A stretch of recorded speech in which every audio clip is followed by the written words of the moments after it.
Bet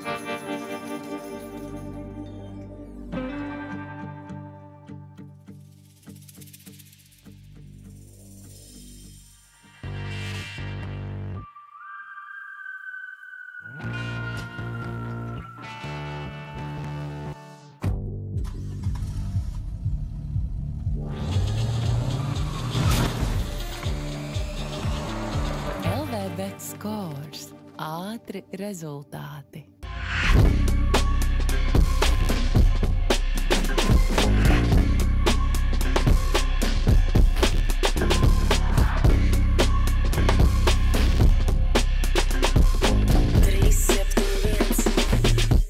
Mans vārds ir Bruno Reis, un šīs ir 371 battle, pirms battle intervijas. Kā jūs zinat, mēs tiekamies ar džekiem pāris stundas pirms galvenā notikuma, un šis notikums tiešām ir liels, jo tas ir fināls. Beidzot, man būs miers, jums būs miers no manis, un es eju un braucu uz Gulbeni atpakaļ, un esmu kaut kur un daru kaut ko. Bet ok, labi, ejam pie 3. vietas battle. Reperi pa kreisi no manis, kas tu esi? Jo, mans vārds ir Zalts.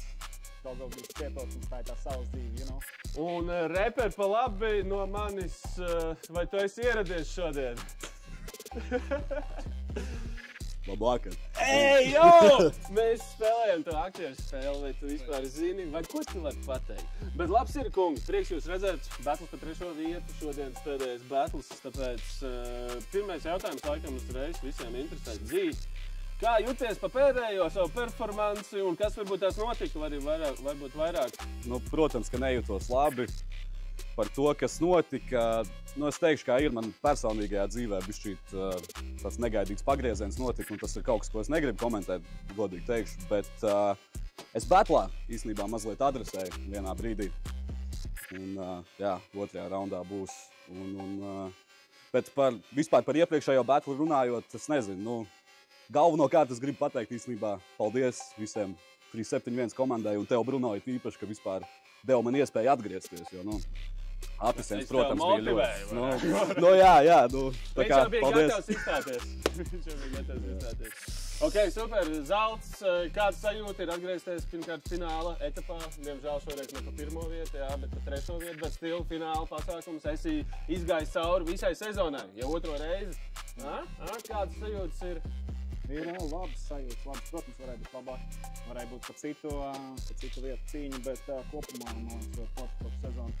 Nu, jūtos labi, jūtos pārliecināts un tikai jaunāk. Kas pietrūka iepriekšējā batlā pret Dafiju? Kas pietrūka? Nu, kaut kā savādāk iespējams pieiet. Es tur no tām rindām, kas man bija sarakstīts, varbūt paņēmu ne tās pašas dzēlīgākās, riebīgākās. Varbūt tas būtu palīdzējis arī kaut kādā veidā pašam sagatavoties labāk. Jo es tur nočaukoju, aizķēros dažās vietās, tā kā, jā. Okay. Nu, man arī liekas, skatoties no malas, pēc tam pārskatoties to batli, ka tieši Dafijs paņēma uz tiem dzēlīgajiem, netīrajiem pančiem, vai ne, kaut kas tam līdzīgs, viņam bija vairāk vienkārši viņi. Ok, labi, Dzī, 1. sezona. Labi, tev tā kā pa kalniem, tu pieteici sevi skaļi, pēc tam atkal atteicies no skaļuma. Karuselis vispārējais, bet kāds sajūtas vispār rekur fināla etaps, pēdējais pasākums iziet cauri visai šai sezonai, īpaši tā kā tā ir 1. sezona tev? Nē, nu kopumā ļoti labi īstenībā, pēc pieredzes. Es vairāk iemācījos no pēdējā īstenībā, jo, es sapratu, kur es arī pieļauju savu kļūdu, bet, jā, kopumā ļoti forša pieredze.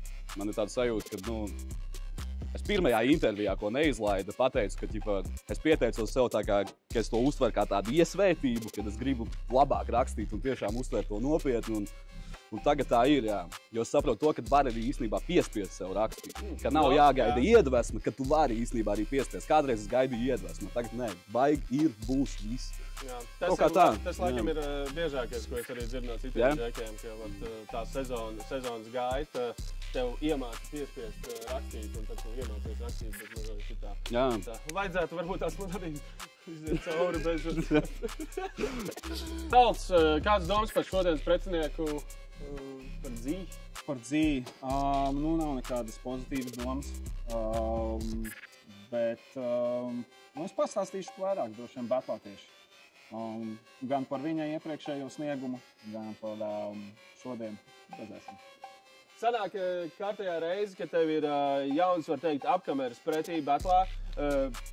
Ir bijušas labas pieredzes, vai ne? Un arī bijuši, piemēram, pagājušajā gada incidenti un tam līdzīgi. Kaut ko mainīja šajā gadījumā pret zīti, taktikas ziņā vai kaut kas tam līdzīgs? Palielam nē, es gāju tā kā parasti. Izvēlējāmies bītus, sarakstīju savu tekstu, sarakstīju viņam tekstu, atkārtošanu, mēģinājumu Jā, tu paldies, Čekam. Jā, starp citu dzīvi. Es te, kamēr mēs gaidījām bītus un visu pārējo, kad jūs izvēlēsieties, es te dzirdēju informāciju, ka tu jau pa vidu tik un tā gatavojoties šim batlam, gandrīz bija jau pieņēmis lēmumu tomēr atteikties. Jā. Kas notika un kā bija un kas lika pārdomāt? Nē, es baigi cīnījos, jo, tas, kas man dzīvē notiek pēc tā Leksa battle, jau arī nemainījās. Viss tā kā turpinājās un tā, bet, es pieņēmu to lēmumu, kad, I ain't going out like that, vienkārši ir jāatnāk un jāmēģina, cik vien labi es varu. Iedodam komentāros mīlestību, motivāciju turpināt un vispārējais. Ok, labi, Džeki, pirmkārt. Saprotam, kurš turpinās, bet kurš sāks pirmais battle. Ja? Tā kā dzīve pirmo reizi ir finālos, bet par trešo vietu vai ne, bet fināla pasākumā, tad ļausim viņam izvēlēties gan jau ēglis vai cipars. Ģērboni. Ģērboni, jā? Ok, super. Būs cipars, tu izvēlējies zelts, kurš sāk pirmais. Lai dzieri sāk. Ok, tad šajā batlā pa trešo vietu pirmais sāks dzīvi. Kungi, pēdējie novēlējumi un sezona ir izieta, sezona ir galā. Līdz ar to pēdējā novēlējuma skatītājiem varbūt kaut kāds plaks, ko varam sagaidīt pēc sezonas no jums un vispārējais. Sākam ar dzīvi. Bazarē freestyle viens, jau pavisam drīz. Ok, super. Kā ar tev zelta? Gaidiet man nākamais. Un gaidat mani nākamajā Cypherī! Man nākamajā Cypherī 2 mēnesis. Labs ir, tā kā tiekamies pēc pāris dienām iznāks battles pa trešo vēlreiz. Kas tad notiek? Kas šī nāpēj? Nē, labi. Šī ir labākā. Šī ir labākā. Nevajag editot, lai paliek kā ir. Ok, labi. Tiekamies pēc pāris dienām, kur jūs redzēsiet battle pa trešo vietu, lai uzvar labākais. Uzreiz var pateikt to, ka trešās vietas ieguvējs dabūs 700 eiro, ceturtās vietas ieguvējs arī nepaliks bešā, dabūs 300 eiro. Tā kā rakstiet komentāros, kurš jūs prāt uzvarēs, un tiekamies iespējams nākamajā sezonā. Un starp citu, merch ir ārā, links ir lejā, jums viņš ir jāpērk, viņš ir limitētā daudzumā, tikai 100 gabalu vienā krāsā, 2 krāsās, bet pa 100. Sapratāt, cipa 200 kopā. Kaut kā tā, tiekamies, visu labu, čau!